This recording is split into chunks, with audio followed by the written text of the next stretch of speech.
Sir the genius coaching classes में आपका फिर से स्वागत करता हूँ।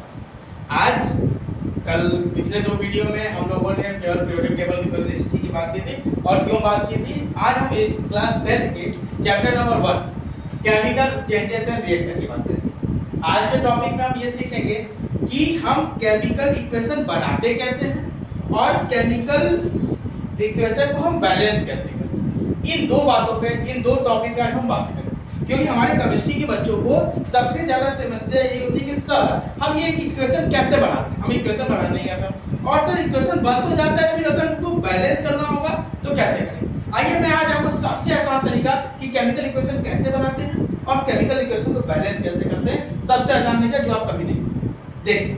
मैंने यहाँ पे कुछ नाम पहले से लिख चुका है। हमारा क्वेश्चन है कि how to make a chemical equation. तो देखिए जैसा मैंने लिखा हुआ, आप एक केमिकल इक्वेशन कैसे बनाते हैं।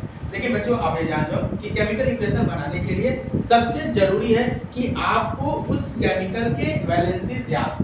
बिना वैलेंसीज याद हुए आप केमिकल इक्वेशन नहीं बना सकते, इस बात का ध्यान रखें। तो देखिए मैंने लिखा है सोडियम क्लोराइड। अब आप बताइए सोडियम को हम केमिकल इक्वेशन क्या होता है, सोडियम को क्या बोलते हैं, Na और इसकी वैलेंसी होती है प्लस, ठीक। क्लोराइड, क्लोराइड को बोलते हैं Cl और इसकी वैलेंसी होती है माइनस। अब हम देख रहे हैं कि जब किसी हमारी एक केमिकल के वैलेंसी सेम हो, यहाँ पे भी 1 और यहाँ पे भी, ये +1 और -1 कट जाएगा तो इसका केमिकल इक्वेशन क्या होगा, NaCl।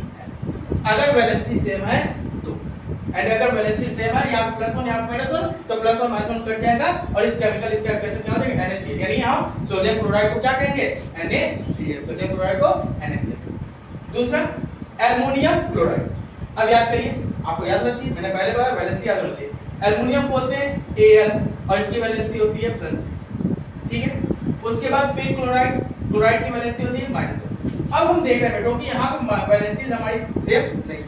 एल्युमिनियम की वैलेंसी 3 है और क्लोराइड की वैलेंसी -1। जब हमारी वैलेंसी सेम नहीं होती है तब हम करते हैं क्रॉस मल्टीप्लाई, यानी इसकी वैलेंसी इसके साथ आ जाएगी और इसकी वैलेंसी इसके साथ आ जाएगी। यानी एल्युमिनियम की वैलेंसी अब 1 हो जाएगी और इसकी 3 हो जाएगी। यानी हम इसको क्या लिखेंगे, AlCl3, क्योंकि Cl की वैलेंसी 1 थी तो ये Al में आ गया और Al की वैलेंसी 3 थी तो वो Cl था, एल्युमिनियम क्लोराइड। यानी हम एल्युमिनियम क्लोराइड को क्या कहेंगे, AlCl। अब ये दो क्वेश्चन आप अपने से कर सकते हैं, मैं बता दे रहा हूं। जैसे फेरस सल्फेट, फेरस Fe को बोलते हैं, Fe को फेरस Fe बोलते हैं जिसकी वैलेंसी +2। फिर सल्फेट, सल्फेट को हम बोलते हैं SO4 और वैलेंसी -1, सॉरी -2 होती है, वैलेंसी -2। अब यहाँ पे भी हम देख रहे हैं +2 वैलेंसी है, यहाँ पे भी -2 वैलेंसी है, वैलेंसी सेम से हमारी, तो ये क्या हो जाएगा, कट जाएगा। यानी हमारा क्या बनेगा, FeSO। अब ये एक लीड नाइट्रेट का बच्चों आप अपने से बना के दिखाइएगा, ओके, ठीक है। ये आपके लिए होमवर्क है।